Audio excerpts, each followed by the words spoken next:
Price Lord. நம் தேவனுக்காக பெரிய காரியத்தை செய்யணும், நல்லா படிக்கணும், பிள்ளைகள் நல்ல ஒரு உயர்ந்த அந்தஸ்தில் நான் இருக்கணும், என் தாய் தகப்பன் படுகிற கஷ்டத்தை நான் அனுபவிக்கக்கூடாது, என் ஜெனரேஷன் அனுபவிக்கக்கூடாதுன்னு நிறையா பிள்ளைகள் வாஞ்சிப்பாங்க. அடியெடுத்து வைக்கும்போது என்னமோ நல்லா தான் வைப்பாங்க. ஆனால் கொஞ்ச காலத்துக்கு பிறகு அவங்க ஷைன் பண்ணி கொண்டிருக்கிற லெவல்லேருந்து கீழே விழுந்துருவாங்க. ஏன்னா அவருடைய ஆத்மா ஏதோ ஒரு இடத்துல பிணைக்கப்பட்டு அரெஸ்ட் ஆயிடுச்சு. ஜெயிலில் சிறை பிடிக்கப்பட்டது போல் சிறை பிடிக்கப்பட்டு இருக்கிறதுனால அந்த பிள்ளைகள் தொடர்ச்சியான முன்னேற்றத்தை அவளுடைய படிப்புலேயோ அவளுடைய வேலையிலையோ இல்லை பிஸ்னஸ்லேயோ ஆவிக்குரிய வாழ்க்கையிலையோ ஊழியத்தினுடைய காரியங்கள்லையோ அவங்க செலவழிக்க முடியல, இப்படி முன்னேறி செல்ல முடியல. காரணம் ஆத்தும பிணைப்பு. எலிசா பாருங்க, நல்ல ஒரு மகனாக ஆத்துமா பிணைப்பு இருக்கவே கூடாது. என் கர்த்தர் என்னை அழைத்திருந்தாரே, ஆனால் அந்த ஆத்துமா எங்கேயும் போய் பிணைக்கப்படக்கூடாது என்பதில் ஜாக்கிரதையுடையவராய் அவர் என்ன செஞ்சார் அப்படின்னு பார்த்தோம்னா, சாவை நினச்ச எலியாவை கொண்டு எலிசாவை சந்திக்க வைக்கிறார். அப்போ இந்த எலியா போய் 12 ஏர் பூட்டி உழுத சாப்பாத்தின் குமாரனாகி எலிசாவை கண்டான். அவன் 12ஆம் ஏரை ஓட்டி கொண்டு இருந்தான். எலியா அவன் இருக்கிற இடம் மட்டும் போய் அவன் மேல் தன் சால்வையை போட்டான். அந்த சால்வை அவன் மேலே விழுந்தது தான் தெரியும். அது வரைக்கும் தனக்கும் இந்த மாதிரி தேவனுக்காக ஊழியம் செய்யணுங்கிறதுக்கும் எந்த ஒரு சம்பந்தம் இல்லாமல் தன் வேலையில் உண்மையாய் தன்னுடைய ஒர்க்கை பார்த்து கொண்டிருந்த இந்த எலிசாவுடைய மனம் முழுக்க மாறிடுச்சு. அந்த சால்வையின் வல்லமை கூட ஆண்டவர் சில நேரங்களில் நம்மளை அவருடைய சால்வையினால் போர்த்தி நம்மளை வேறு பிரிக்கிறார். சில பேருக்கு அது வெளிப்படுத்தப்படுகிறது, சில பேருக்கு அவர்களுடைய வாழ்க்கையில் சில மாறுதல்களை அவர்கள் உணர ஆரம்பிக்கிறாங்க. அப்போ நாம் செய்ய வேண்டியது என்ன? இதுவரைக்கும் நான் வாழ்ந்த வாழ்க்கை தான் என்னுடைய வாழ்க்கை அல்ல, ஏதோ ஒரு வித்தியாசமான காரியத்திற்கு தேவன் என்னை அவர் தெரிந்தெடுத்திருக்கிறார் என்பதை அறியணும். இங்கே பார்க்கும்போது அப்பொழுது அவன் என்ன செய்தான்? எலிசா மாடுகளை விட்டு எலியாவின் பிறகே ஓடி, நான் என் தகப்பனையும் என் தாயையும் முத்தம் செய்ய உத்தரவு கொடும், அதற்கு பின் உம்மை பின்தொடர்வேன். சரி, போயிட்டு வா, நான் செய்ததை மட்டும் நினைத்துக்கொள் அப்படின்னும் போது அவன் போய் அந்த ஏர் மாடுகளை பிடித்து அடித்து அதில் சமைச்சு ஜனங்களுக்கு கொடுத்துட்டு சாப்பிட்ட பிறகு எலியாவை பின்தொடர்ந்தார்.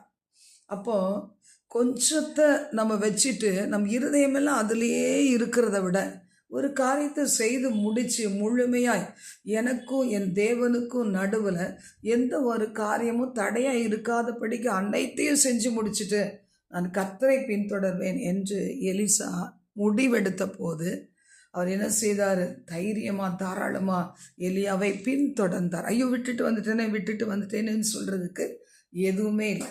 அப்படி தான் கடந்த கால நினைவுகளில் இருந்து, பழைய பாவ சுமைகளிலிருந்து, போராட்டங்களிலிருந்து, ஏதோ ஒரு அடிமைத்தனத்திலிருந்து முழுமையாய் நாம் வர வேண்டும். அப்படின்னா நம்ம ஆத்துமா எதன் மேலே வாஞ்சியாக இருக்குன்னு அப்பப்போ நம்ம செக் பண்ணி பார்க்கணும். விரும்பாத தீமையை செய்ய ஓடுறோமா, இல்லை விரும்புகிற நன்மையை செய்வதற்கு நம்மளை கண்ட்ரோல் பண்ணி நடத்துகிறோமா என்பதை நம்ம யோசித்து பார்க்கணும்.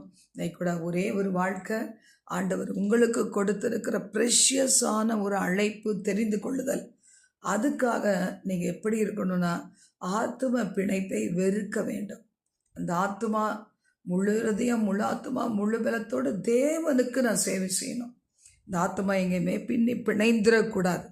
இந்த எண்ணம் இருந்தால் தான் நம் ஜெப நேரங்கள் சரியாக இருக்கும். ஒருவேளை ஜெபத்துக்கு முன்னாடி தூக்கம் வந்து அது தூங்கிட்டாத ஜெபம் பண்ணுங்க, ஜெபம் பண்ணிகிட்டே தூங்காதீங்கன்னு ஒரு ஊழியக்காரர் சொல்லுவார். அது மாதிரி அதுக்கு முன்னாடி செய்ய வேண்டிய கடமைகள் எல்லாத்தையும் செய்து, இல்லைன்னா பாட்டாக பிரித்து வச்சுட்டு நம்ம ஒரு ஜெப நேரத்தை நம்ம அதை குறித்து கொள்ளும்போது கரெக்டாக 10 மணி 11 மணி அப்படின்னா ப்ராம்ப்டாக நம்ம 10 o'clock முழங்கால் போட முடியும், ப்ராம்ப்டாக காரியங்களை நடப்பிக்க முடியும்.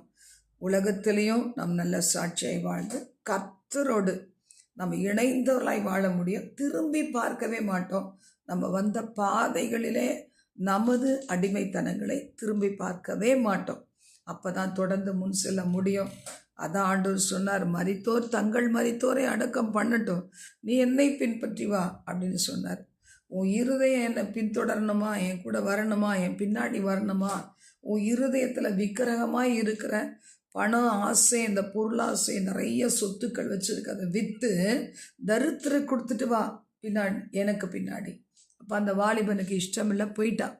இன்னைக்கு அதனால இன்னும் 2 நினைவுகளால் குந்தி குந்தி நடக்காமல், எது உங்களுக்கு வேணும், என் ஆத்தும நேசர் என் ஆத்துமாவை மீட்டு கொள்வதற்கு தன்னை மரணத்தில் ஊற்றின ஒரு கர்த்தர், அவர் பின்னாடி நான் வருவேன் என்று சொல்லி முழுமையாய் அந்த ஆத்தும பிணைப்புகள் அங்கங்கே வெட்டி வெட்டி விட்டுட்டு சுட்டரிக்க ஒப்பு கொடுத்துட்டு கர்த்தர் பின்னாடி நாம் நடக்கும்போது நம்முடைய வாழ்க்கையின் ஒவ்வொரு காரியங்களையும் நேர்த்தியாய் நம்முடைய வாழ்க்கையில் செய்ய முடியும். கர்த்தர் செய்து முடித்திருக்கிற நன்மைகளை சுதந்திரிக்க முடியும்.